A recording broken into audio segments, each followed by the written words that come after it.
ओम शांति। आज की वाणी है 30/7/86 की। हेडिंग दिया है भारत है निराकार बाप की जन्मभूमि। यहाँ ही बाप आते हैं तुम बच्चों की सेवा करने के लिए और तुम्हें राजयोग सिखलाकर राजाई देने के लिए।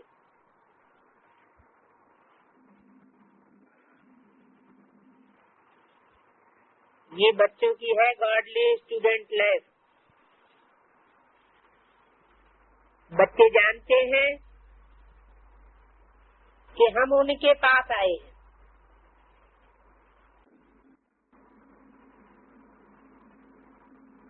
वही कल्प कल्प भारतवासी बच्चों को आकर के राज्य भाग देते हैं।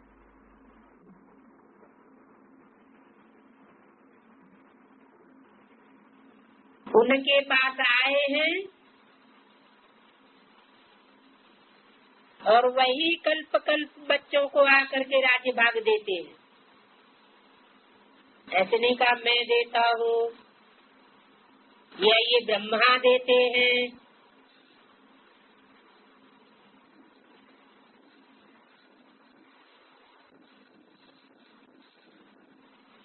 बच्चे जानते हैं हम उनके पास आए हैं, मेरे पास आए हैं ऐसे नहीं कहा। इन ब्रह्मा के पास आए हैं ऐसे नहीं कहा। क्यों? थर्ड पर्सन क्यों कर दिया? क्योंकि जिस समय वाणी बोली जा रही थी ब्रह्मा के मुख से, तो ब्रह्मा दादा लेखराज के तन से जो पाठ चल रहा था वो माँ का पाठ था, बाप का पाठ नहीं था, परमात्मा पाठ नहीं था।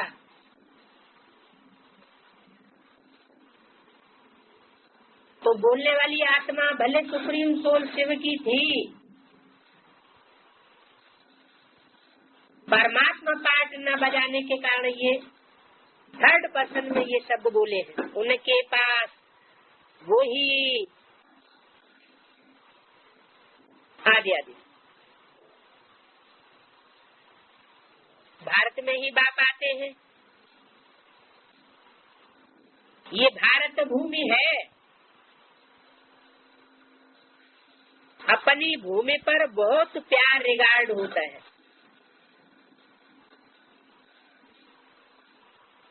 जैसे कोई विलायत का बड़ा आदमी यहाँ मरता है तो उनको विलायत ले जाते हैं।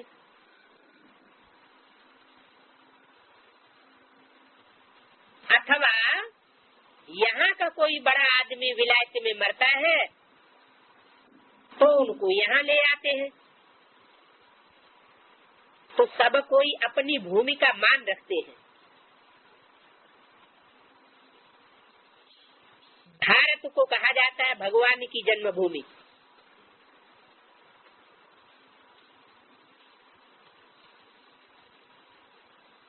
दूसरे देशों को क्यों नहीं कहा जाता?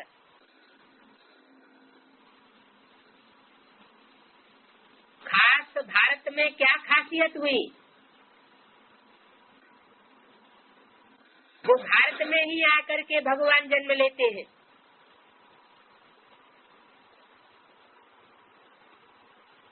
प्योरिटी ही खासियत है यहाँ की भारत माताओं की।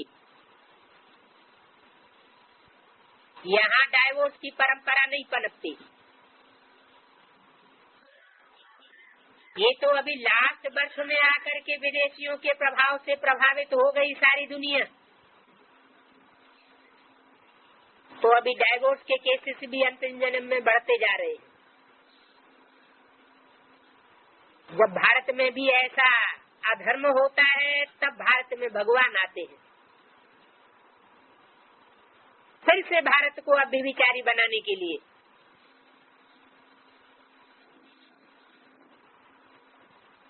ये भी जानते हो जिसको भगवान अथवा अल्लाह परमात्मा कहते हैं, उनके सामने अभी तुम बैठे हो,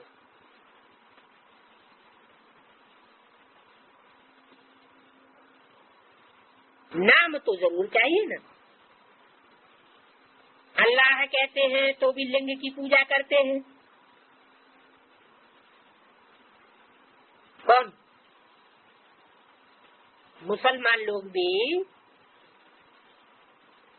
जब हज करने जाते हैं तो संगे असवद नाम का गोल काला पत्थर मोहम्मद ने ला करके रखा था। वो काबा की दीवार में लगा हुआ है, वो उसको सिजदा करते हैं, चुंबन करते हैं। जब तक चुंबन न करें उनकी हज की यात्रा पूरी नहीं मानी जाती। तो ये भी तो लिंग की पूजा हुई ना, क्योंकि लिंगाकार गोल काला पत्थर भी था। ईश्वर अथवा खुदा कहते हैं तो जरूर उनके सामने वो चाहिए ना। लिंग को तो सब तरफ पूजते,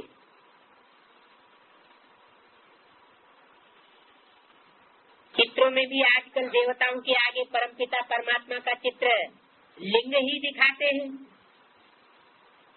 पुराने शिव के मंदिरों में जाके देखें, बीच में शिवलिंग रखा होगा, आसपास सारे ही देवताओं की मूर्तियां रखी होंगी। तो वो है सबसे ऊंच। कौन? वो हमारा कौन? ये है ब्रह्मा नहीं कहा, मैं ऐसे नहीं कहा, क्योंकि उस तन में, ब्रह्मा के तन में जब शिव सुप्रीम सोल ज्योति बिंदु आया माँ के रूप में, तो माँ साकारी होती है, निराकारी लिंग रूप नहीं कहेंगे, बीज रूप स्टेज वाला नहीं कहेंगे। इसलिए बोला वह है सबसे ऊंच। कौन वह? जो निराकारी लिंग रूप स्टेज वाला है। लिंग रूप स्टेज क्या साबित करती है? जैसे नाक, आंख, कान, ये इंद्रियां है ही नहीं। कान होते हुए भी अपनी ग्लानि नहीं सुनते, तो कान होना न होना क्या हुआ? बराबर हो गया। तो वो सबसे ऊंचे है, निराकार परम ब्रह्म परमेश्वर। उनको अपना शरीर नहीं है। सबसे ऊंचे है। क्या परमधाम में ऊंच और नीच होता है? ऊंच और नीच की बात कहाँ की है? साकार सृष्टि की बात है या निराकारी परमधाम की बात है? उनको अपना शरीर नहीं है, इसलिए निराकार कहा जाता है। साकार नहीं है। अभी तुम बच्चे जानते हो, हम उनके सामने कल्प कल्प हाजिर होते हैं। तुम बच्चे जानते हो। तुम कहा जाता है सन्मुख वालों से, विमुख होने वाले से तो नहीं कहा जाता।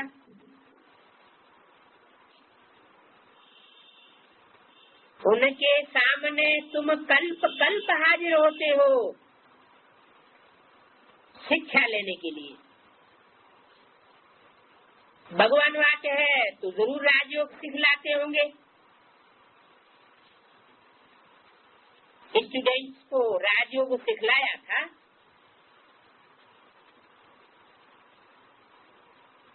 राजयोग सीख कर फिर वह राजा रानी बने थे। कहाँ? अगले जन्म में। उनको डॉक्टरी की पढ़ाई पढ़ाई जाए, इंजीनियरिंग की पढ़ाई पढ़ाई जाए और कहा जाए अगले जन्म में इंजीनियर डॉक्टर बन जाना, तो कोई पढ़ेगा? तो ये भी गॉडली यूनिवर्सिटी है, इसमें राजयोग की पढ़ाई पढ़ाई जाती है ही इसलिए कि इसी जन्म में हमको इस जन्म की भी राजाई चाहिए और जन्म जन्मांतर की भी राजाई चाहिए, क्योंकि इस जन्म में ही राजाई के संस्कार भरे जाते हैं। लड़ाई आदि की यहाँ कोई बात नहीं है। लड़ाई की अगर बात है भी तो अपने अंदर जो कमजोरियां हैं, विकार हैं, उन विकृतियों से लड़ाई की बात है। उन कमजोरियों से लड़ने की बात है।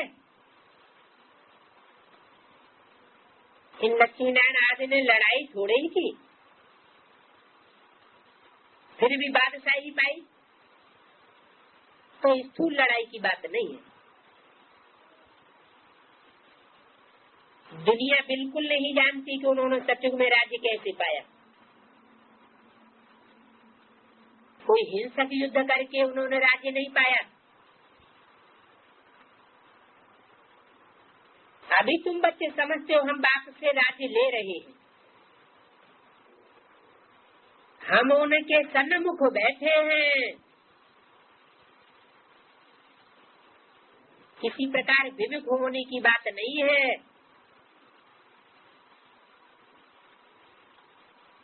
वही हमारा बाबा है, कृष्ण नहीं है। कृष्ण तो छोटे बच्चे का नाम है। पूर्व जन्म में दादा लेखराज नाम था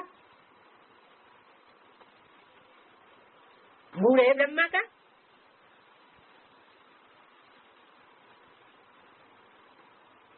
तो कृष्ण रचना है, उसको जन्म देने वाला कोई जरूर रचयिता बाप हुआ होगा। जिसने कृष्ण जैसे श्रेष्ठ बच्चे की रचना की, राजयोग से जन्म दिया, भोग बल से उसका जन्म नहीं होता। सत्य रूपी वृक्ष का वो कृष्ण पहला बच्चा होता है, जिसे पहला पत्ता कहा जाता है। तो वो रचना है। अभी बरोबर कृष्ण अपना पद ले रहे हैं। पद यहाँ ले रहे हैं, फिर भविष्य में कृष्ण कहलाएंगे। तो ये है सारी पढ़ाई की बात। तुम जानते हो बाबा हमको राजयोग सिखलाते हैं। क्या कहा है? हमको शब्द विशेष क्यों लगाया? माना कृष्ण और कृष्ण जैसे बच्चों को राजयोग नहीं सिखलाते हैं, वो तो बाजू में बैठ करके सीखने वाले हैं।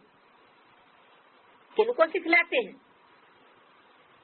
जो तुम बच्चे सन्मुख होकर के बैठते हो, उन बच्चों को राजयोग सिखलाते हैं। तुम जानते हो बाबा हमको राजयोग सिखलाते हैं, जैसे मनुष्य को बैरिस्टर इंजीनियर आदि बनाते हैं, तो मनुष्य हुए ना। तुम समझते हो हम भी मनुष्य हैं, परंतु हम पतित हैं।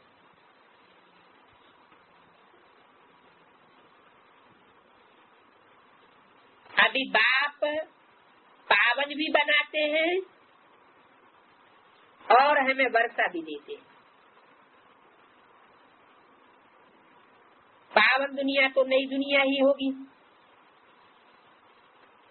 नई दुनिया में ही है राजाई। अभी तुम बाप के सम्मुख बैठे हो, राजाई तो नई दुनिया में होगी, लेकिन जब राजाई होगी तब तुम सन्मुख बैठे हुए नहीं होगे। और अभी तुम बाप के सन्मुख बैठे हो, जैसे लौकिक बाप बच्चों को प्यार से बैठ समझाते हैं। ये है पारलौकिक बाप। एक ही विचित्र बाप है जिसके लिए तुम गाते हो, त्वमेव माता च पिता त्वमेव।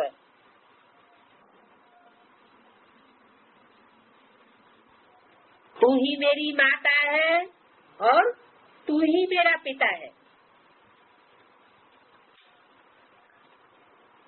इस समय तुम जानते हो ये अपना पार्ट बजाते। जो भक्ति मार्ग में गायन करते हैं, त्वमेव माता च पिता त्वमेव। कैसे माता और पिता तू ही है, तू मन एक, जिसे कहते हैं अव्यक्त बाप दादा, कंबाइंड पार्ट है। उसमें माँ का पार्ट बजाने वाली भी सृष्टि की माता है मौजूद, और वर्षा देने वाला बाप भी मौजूद है। दोनों आत्माओं का कॉम्बिनेशन है, जिसे भक्ति मार्ग में अर्धनारीश्वर का चित्र बनाई दिया है।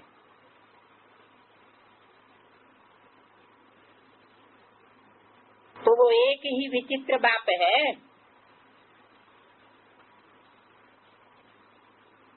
तुम कहते हो हम शिव बाबा के पास आए हैं, चिट्ठी भी लिखते हो तो लिखते हो शिव बाबा केयर ऑफ ब्रह्म। कोई को तुम पोस्ट दिखाओ तो वंडर खाएंगे। शिव बाबा केयर ऑफ ब्रह्म ऐसा तो कभी सुना नहीं। शिव बाबा ब्रह्मा में आकर के विष्णुपुरी की स्थापना कर रहे हैं, सामने खड़े हैं। ऊपर में है शिव बाबा,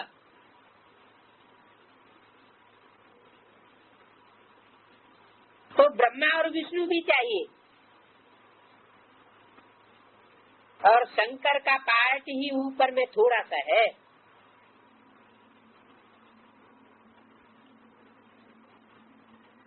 ऊपर में क्यों बताया? ऊपर में है, षष्ठी पर नहीं है। तो इस षष्ठी पर इतने जास्ती तादाद में चित्र कहाँ से आ गए? चित्र आ गए, मूर्तियां बन गई, तो जरूर यहाँ ही कोई चरित्र करने वाला हुआ होगा ना।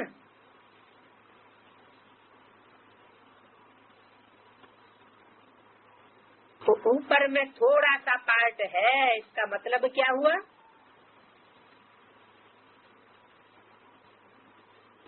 ऊंची स्टेज का पार्ट है, जिसको 3 लोक की पुरियों में,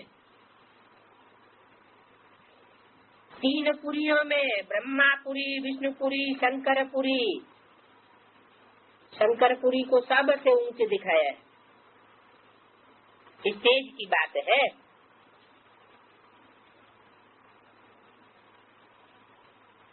शिव बाबा ने ब्रह्मा द्वारा स्थापना की थी, अब भी कर रहे हैं। ये है प्रवृत्ति मार्ग।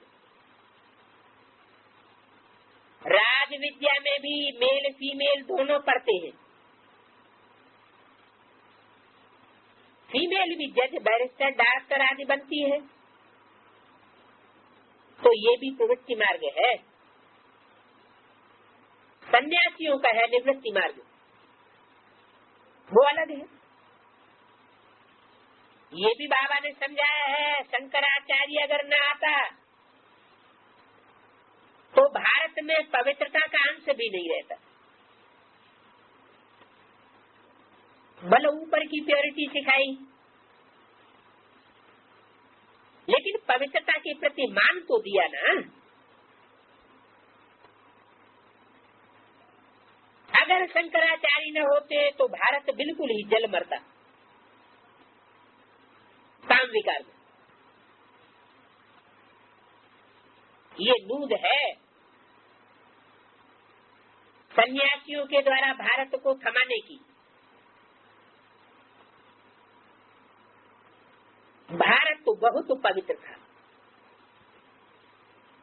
सन्यासियों की पवित्रता तो दूरबाज खुशबाज की है, लेकिन भारत जब सतयुग त्रेता में था तो यहाँ देवताओं की पवित्रता तो बहुत ऊंच थी। फिर बाद में अपवित्र बना है। अभी भारत कितना कंगाल है। कहते हैं सोने की लंका समुद्र के नीचे चली गई। अब लंका तो सोने की नहीं हो सकती। ये तो सब कहानियां बैठ लिखी है। इन कहानियों से फायदा कुछ भी नहीं है। तुम बच्चे जानते हो कि बरोबर बाप हमको बिल्कुल सहज याद के बल से कितना ऊंच बनाते हैं। बाप प्रतिज्ञा करते हैं अगर निरंतर याद करने का पुरुषार्थ करेंगे तो विकर्म भस्म हो जाएंगे। याद की दो शर्तें हैं खास, तब विकर्म भस्म होंगे। एक तो निरंतर याद हो, याद में अंतर न पड़ने पाए। जिसकी याद कर रहे हैं उसकी याद में कोई मायावी आकर के वैलोरा न डाल दे, अनिश्चय पैदा न कर दे, हमारी बुद्धि को भटकाए न दे, निरंतर याद बनी रहे। और दूसरी बात, निरंतर याद भी हो और अव्यभिचारी याद भी।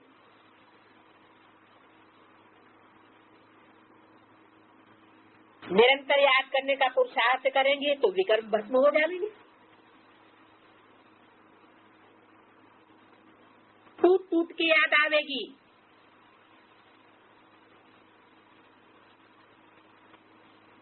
तो विकर्म भस्म नहीं होंगे। और ये हो सकता है जाति चढ़ जावे। भक्ति मार्ग में भी याद करते हैं। क्यों याद करते हैं? वहां तो याद करते हैं कि हमको साक्षात्कार हो जाए। ऐसे नहीं याद करते कि कृष्णपुरी में हमको बादशाही मिल जाए अथवा हम नर से नारायण बन जाए। नहीं, वहाँ तो अल्पकाल की प्राप्ति की ख्वाहिश रहती है। सदा काल का लक्ष्य तो बाप ही आकर के देते हैं। तुमको भी ये आशा नहीं थी कि हम मनुष्य से देवता बने। अब बाप ने आकर के तुम्हारी ये आशा जगाई है। गाते भी है मनुष्य देवता की ये करत न लागी वार। तुम देखते हो बरोबर कलयुग के बाद सत्युग आएगा। कलयुग में तो इतने मनुष्य हैं क्योंकि यहाँ ढेर धर्म है, ढेर ही धर्मखंड है। सतयुग में तो एक धर्म होगा और एक ही धर्मखंड होगा, भारत खंड। इसलिए थोड़े मनुष्य होंगे। अभी तुमको आत्मा परमात्मा का भी ज्ञान मिला है। दुनिया में एक भी नहीं जिनको आत्मा का ज्ञान सत्य हो। आत्मा में 84 जन्मों का पाठ कैसे निभा हुआ है ये कोई नहीं जानते। ये अक्षर भी कोई ने नहीं सुने हैं। बाप तो है ज्ञान का सागर, पतित पावन निराकार। तुम जानते हो हमारी आत्मा अब परमात्मा से पुण्यात्मा, पापात्मा से पुण्यात्मा बन रही है।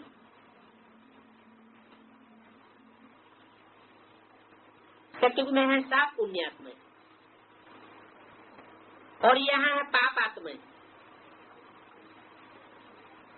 ऐसे नहीं कि बहुत दान पुण्य करने से, दान पुण्य करने वालों को पुण्यात्मा कहा जाता है, नहीं। पुण्यात्माएं तो होते ही है सतयुग में। यहाँ मनुष्य जो कुछ भी दान पुण्य करते हैं उनको पुण्यात्मा समझ लेते हैं।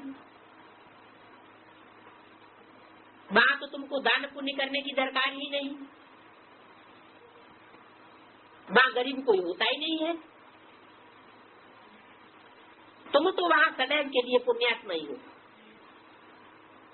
तुम तन मन धन सब बेहद के बाप के अर्थ दे देते हो, जिसको बलिहार जाना कहा जाता है, बलि चढ़ना कहा जाता है। बाप कहते हैं पहले मैं बलिहार जाता हूँ। उनसे बाप कहते हैं पहले मैं बलिहार जाता हूँ। कैसे?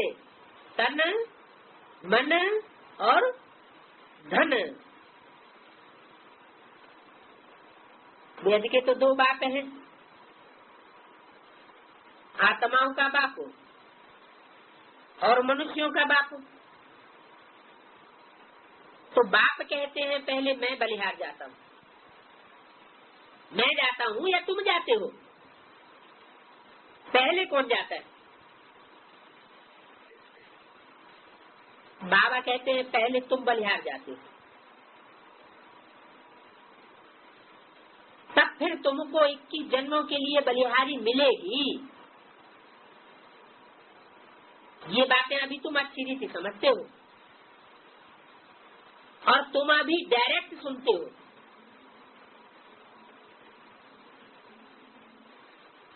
तुम सुनते हो सन्मुख बैठने वाले बच्चे, यह सन्मुख नहीं सुनता।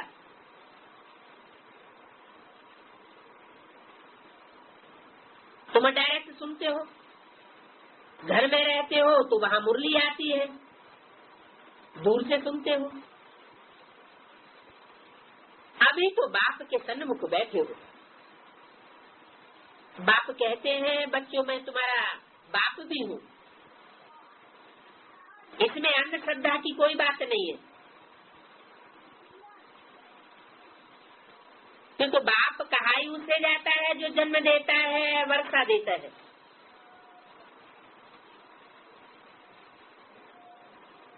तुम्हारा बेहद का जन्म होता है। जैसे शिव जयंती गाई जाती है तो बेहद के जन्म की बात है, दिव्य जन्म की बात है। दिव्य जन्म रूपी प्रत्यक्षता रूपी जन्म है। जैसे बच्चा बाहर आता है तो प्रत्यक्ष होता है, वो तो स्थूल बात हुई। यहाँ संसार में परमात्मा बाप प्रत्यक्ष होते हैं तो जैसे जयंती हुई, ऐसे तुम्हारी आत्मा भी संसार में अपने विशेष नाम रूप से प्रत्यक्ष होती है कि तुम्हारा विशेष पार्ट क्या है, कौन से देवता या देवी का है या कौन से राक्षस का पार्ट है, राक्षसी का पार्ट है। अभी चेहरे तैयार हो रहे, अभी ज्ञान गर्भ चल रहा है। जैसे गर्भ में चेहरा तैयार होता है, शरीर तैयार होता है, बाद में आत्मा प्रवेश करती है।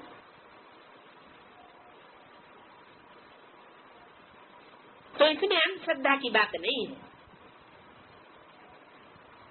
बाप तुम्हारा बाप,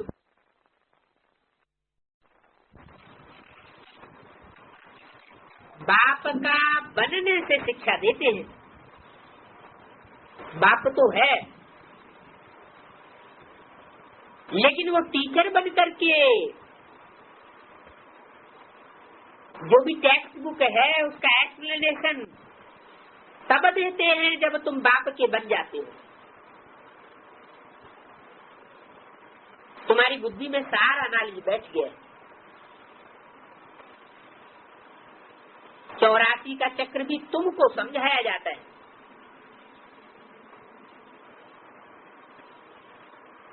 तुम बच्चे जो सन्मुख बैठ करके डायरेक्ट सुनते हो, तुमको समझाया जाता है, और बाकी बेसिक नॉलेज वालों को सिर्फ रटाया सुनाया जाता है। जो 84 जन्म लेने वाले नहीं होंगे वह तो इस 84 के चक्र को समझ नहीं सकेंगे। जिसने 84 जन्म पूरे लिए होंगे वो ही समझ सकेंगे।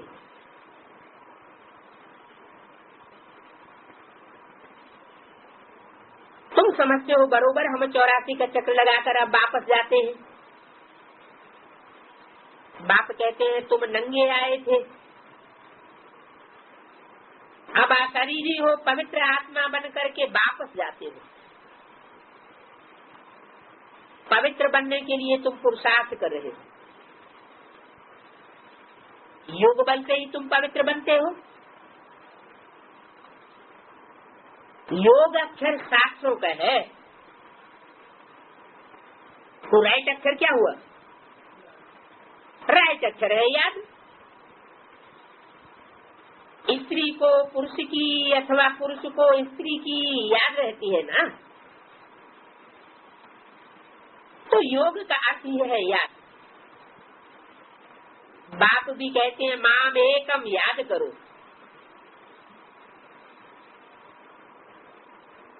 और संग बुद्धि योग तोड़ मुझे अपने बाप के साथ बुद्धि योग जोड़ो। और जितना तुम माम एकम याद करेंगे उतना तुम्हारे विकर्म विनाश होंगे। बरोबर भारत को कल्प कल्प वर्षा मिलता है। शिव जयंती भी मशहूर है, जैसे बुद्ध क्राइस्ट आदि की जयंती है, वैसे निराकार शिव की भी जयंती है।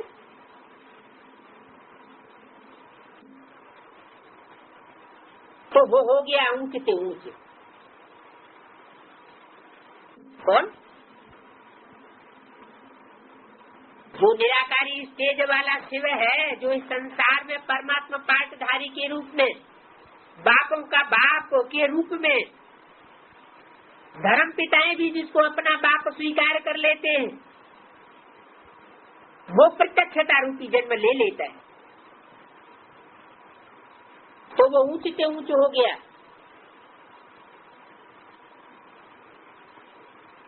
प्रश्न हो गया मशहूर, उसकी जयंती है, परंतु वो क्या करके करते हैं ये किसको पता नहीं। प्रश्न तो सतयुग का प्रिंस था, जरूर उनको कोई ने ऐसा कर्म सिखाया होगा जो सतयुग का प्रिंस बना है। छोटा बच्चा तो पवित्र ही होता है, वहाँ तो विकार की बात होती नहीं, बच्चा शुद्ध रहता है। परंतु वो कोई भगवान थोड़ा ही है। भगवान तो एक ही निराकार है, जिसको कहा जाता है गॉड इज वन। बाकी सारी रचना है। रचना से रचना को वर्षा नहीं मिलता है। वर्षा तो बाप रचयिता से ही मिलता है। तुम सब भाई भाई हो। भाई भाई मानो तुम सब शालिग्राम भाई भाई हो, आत्मिक स्टेज में रहने वाले। ऐसे नहीं कि तुम बिंदु आत्मा ही हो, शरीरधारी नहीं हो। शरीर के सहित हो लेकिन निराकारी स्टेज में रहने वाले हो, इसलिए भाई भाई हो। तो तुम हो सब रचना। रचना से रचना को वर्षा नहीं मिलता है, बाप से मिलता है। ब्रदरहुड कहते हैं ना, तो बाप तो एक ही है। सर्व भाइयों का सदगति दाता एक बाप है। अभी सभी आत्माओं को बाप से वर्षा मिल रहा है। बाप कहते हैं मैं आत्माओं को आकर के पढ़ाता हूँ। क्या कहा? मैं आत्माओं को आकर के पढ़ाता हूँ।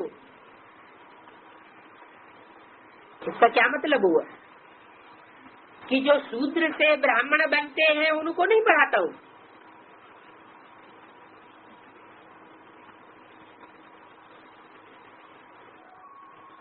ये बोला है तुम्हारी आत्मा रूपी सुई की सारी कट उतरने पर तुम डायरेक्ट बाप से सीखो। तब तक तुम डायरेक्ट बाप से नहीं सीखते हो।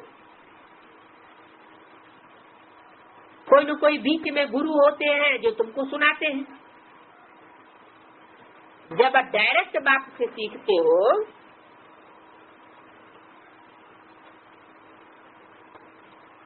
तब कहा जाता है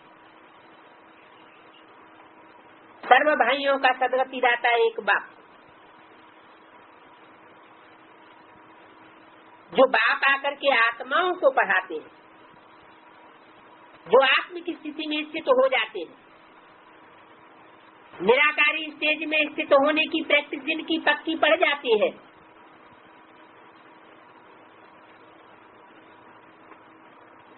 तो आत्माओं को सदगति देता हूँ। बाप बैठकर राजयोग सिखलाते हैं। इस पढ़ाई का पद तुमको यहाँ नहीं पाना है, नई दुनिया में पाना है।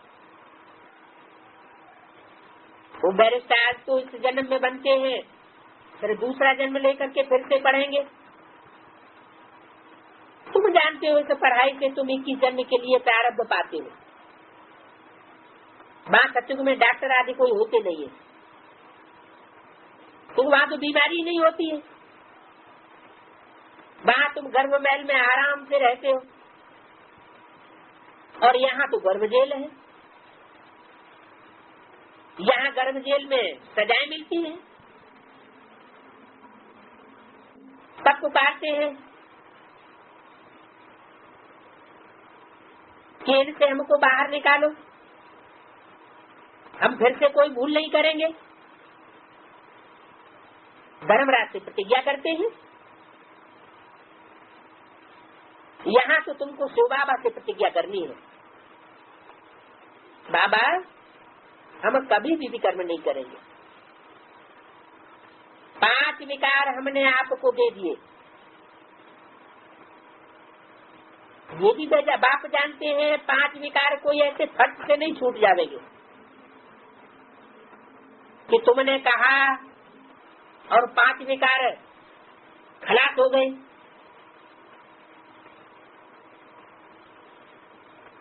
अंदर डर रहना चाहिए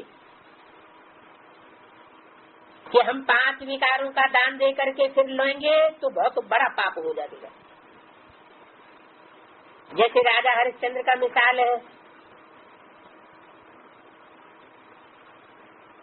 दान दे करके वापस लिया तो चांडाल बना। बाप जानते हैं ऐसे नहीं हो, ऐसे नहीं होता है कि 5 विकार झट छूट जाए, टाइम तो लगता है। तुम्हारी कर्मातीत अवस्था भी होगी, और जब तुम्हारी कर्मातीत अवस्था होगी तब लड़ाई लगेगी।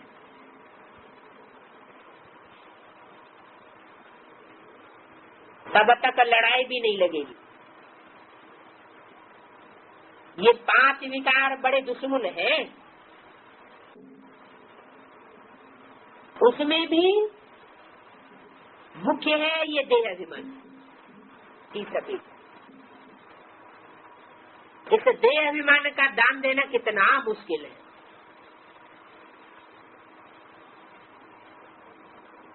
घड़ी घड़ी बाप कहते हैं अपन को आत्मा समझ, मुझ बाप को याद करो, परंतु वो होता ही नहीं है। देह अभिमान में आने से फिर काम की चोट लग जाती है। तो ये देह अभिमान सबसे तीखा है, देह का अहंकार। देही अभिमानी बनने की ही मेहनत है मुख्य। ये देह अभिमान के आने से ही पाप होते हैं। तो ये 5 विकार दान देना पड़े, इसमें समय लग जाता है। साजन आते हैं तुम सब आत्मा रूपी सजनियों को साथ में ले जाने के लिए।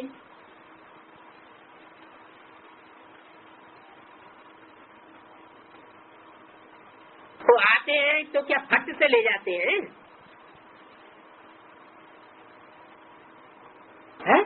फट से देह अभिमान छूट करके आत्मा नंगी वापस चली जाएगी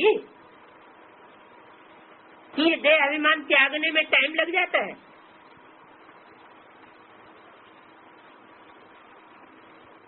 साथ तो ले ही जाएंगे, छोड़ेंगे कोई को भी नहीं।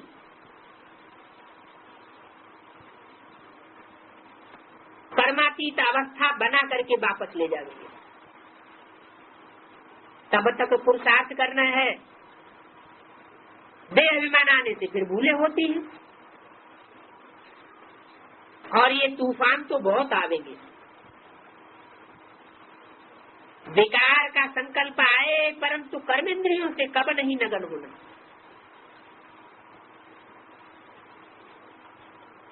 माया को जीतने के लिए कितनी मेहनत करनी होती है। बाप कहते हैं भल शादी आदि भी करो, फिर भी पवित्र जरूर रहना है। भल क्या कहा? भल शादी आदि भी करो। शादी करो ऐसे डायरेक्ट नहीं कहा, क्या कहा? भल शादी आदि भी करो। जैसे कोई पूछता है बाबा हमें ये काम करें, तो बाबा कहते हैं अच्छा भल करो। माना बाबा का डायरेक्ट ये डायरेक्शन नहीं है। बाबा तो पहले ही मुरलियों में बता दिया शादी बर्बादी। अब तुम बर्बादी का मुकाबला ही करना चाहते हो तो भले करो।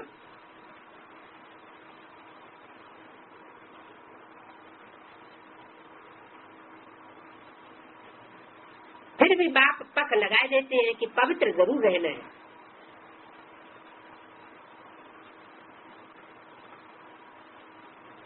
रह करके दिखाओ। क्या रह कर दिखाओ? साथ में रह करके पवित्र रह दिखाओ तो सन्यासी भी देखे।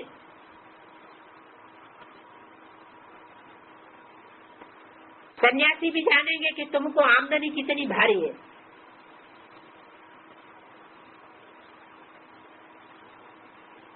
अगर पवित्र रहकर दिखाया तो बहुत ऊंच पद पावेंगे।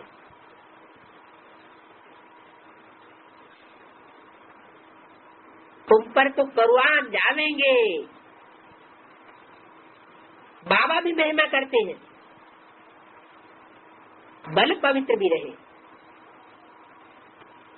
परंतु फिर योग भी चाहिए, क्योंकि योग में ही घड़ी घड़ी विघ्न पड़ते हैं, देह अभिमान आ जाता है। पवित्र रहते हैं सो तो ठीक, पवित्रता से ही पवित्र दुनिया का वर्षा पाएंगे, परंतु फिर माया भी जोर मारेगी। माया बहुत वार करती है। बाप समझाते हैं ये तो सब होगा, बहादुरी दिखलाते हैं, परंतु साथ साथ निरंतर याद भी रहे, तब ही विघ्न विनाश होंगे। जो रुस्तम बनते हैं उनको माया भी बहुत सताती है।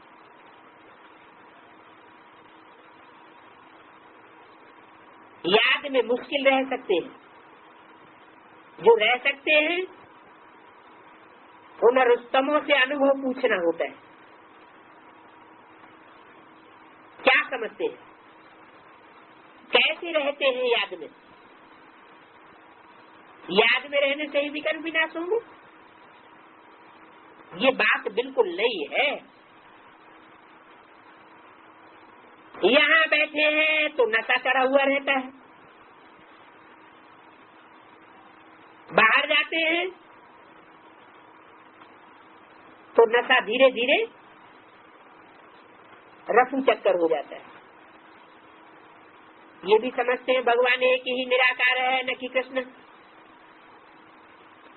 वास्तव में जो कृष्ण के लिए शास्त्रों में बातें लिख दी हैं,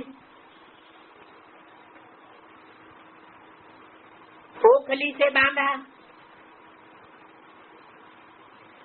यह किया, वह सब बातें कोई है नहीं। न कोई स्थूल ओखली की बातें है और न कोई ऐसे मक्खन चुराने की बातें है। ये तो बेहद की बातें हैं जिनका बेहद में अर्थ है।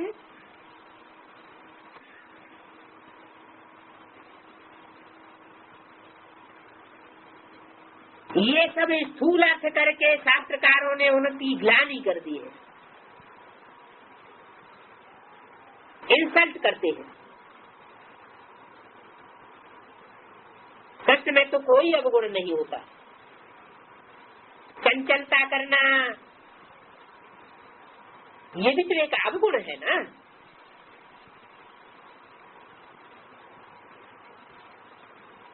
कृष्ण तो बिल्कुल ही मर्यादा पुरुषोत्तम था। उनकी तो महिमा गाते हैं, सर्वगुण संपन्न, 16 कला संपूर्ण, संपूर्ण हिंसक, मर्यादा पुरुषोत्तम। गाया भी जाता है गुरु ब्रह्मा गुरु विष्णु। उनको बोलो, गुरु तो हमारा है नहीं। कौन? न ब्रह्मा हमारा गुरु है, न विष्णु हमारा गुरु है, न शंकर हमारा गुरु है। कौन गुरु है? गुरु तो हमारा ऊपर वाला है, ऊपर वाला है? तो अगर ऊपर वाला ही है तो ये क्यों कहते हैं सदगुरु मिला दलाल? दलाल साकार सृष्टि पर होगा, साकार में होगा, यह सिर्फ ऊपर वाला होगा। तो शंकर हमारा गुरु नहीं है, शंकर की सोल हमारा गुरु नहीं बनती है, लेकिन शंकर में जो शिव है वो हमारा सदगुरु है। हम ब्रह्मा विष्णु शंकर को न गुरु न ईश्वर मानते हैं। वो क्या है? वो तो देवताएं हैं, सूक्ष्म वतनवासी। हम कोई भी मनुष्य की नहीं, कोई भी मनुष्य को नहीं मानते। पतित पावन तो एक ही निराकार है। साकार गुरु कोई पतित पावन नहीं हो सकते। बाप कहते हैं इनका भी उद्धार करने मैं आता हूँ। इनका, इन गुरुओं का भी उद्धार करने में आता हूँ। पतित दुनिया में कोई पावन हो ही नहीं सकता, और पावन दुनिया में सब पावन ही पावन है। यहाँ सब पतित है। बाप को तो जानते ही नहीं। किसकी भी बुद्धि में नहीं आता है कि परमपिता कोई बिंदु रूप है। कैसा रूप है? परमपिता किस रूप में है? बिंदु रूप में। बिंदु दिखाई पड़ेगा रूप? कैसे दिखाई पड़ेगा? जो बिंदु रूपी स्टेज होगी वह तो दिखाई पड़ेगी। तो किसी को पता नहीं है कि वो बिंदु रूप में कैसे है। तुम उनकी सारी जीवन कहानी को जानते हो। जो बिंदु रूप है उनकी सारी जीवन कहानी को जानते हो। तो बिंदु की कहानी होगी या बिंदु जिसमें प्रवेश होगा उसकी जीवन कहानी होगी? बायोग्राफी किसकी होगी? सिर्फ बिंदु की होगी या बिंदु के साथ जीवधारी की होगी? किसी की बुद्धि में नहीं आता कि परमपिता कोई बिंदु रूप है। तुम उनकी सारी जीवन कहानी को जानते हो। 5000 वर्ष में शिव बाबा क्या पार्ट बजाते हैं ये तुम अब जान गए, बाप द्वारा जान गए। बाप की जीवन कहानी तुम बाप के द्वारा ही जानते हो, और कोई बता ही नहीं सकता। नारद तो बाप है ना, सुख का सागर है, शांति का सागर है, आनंद का सागर है, तो ये सब उनकी महिमा है। सागर, सागर किसे कहें? सागर में कोई जान सकता है कितने रतन भरे हुए, कितना कीचड़ भरा हुआ है? न सागर के कीचड़ को कोई नाप सकता, और न सागर में भरे हुए रत्नों को कोई जान सकता। हाँ, कोई चाहे तो रतन निकाल सकता है, न चाहे तो कीचड़ का ही अवगाहन कर सकता है। करना क्या चाहिए? प्राप्ति किससे होगी? जो ज्ञान सागर चैतन्य में इस सृष्टि पर आया हुआ है, पाठ बजाए रहा है, उसके कीचड़ का अवगाहन करने से प्राप्ति होगी कि कीचड़ में ही फंसे रह जाएंगी बुद्धि? कुछ भी प्राप्ति नहीं होगी। उसको शांति का सागर कहा जाता है, सुख का सागर कहा जाता है, आनंद का सागर कहा जाता है। तो ये सब उनकी महिमा है। बाप के पास खजाना है तो जरूर बच्चों को भी खजाना देना होगा। अच्छा, मीठे मीठे सिकिल बच्चों प्रति माता पिता बाप दादा का याद प्यार, गुड मॉर्निंग। रूहानी बाप की रूहानी बच्चों को तो बच्चों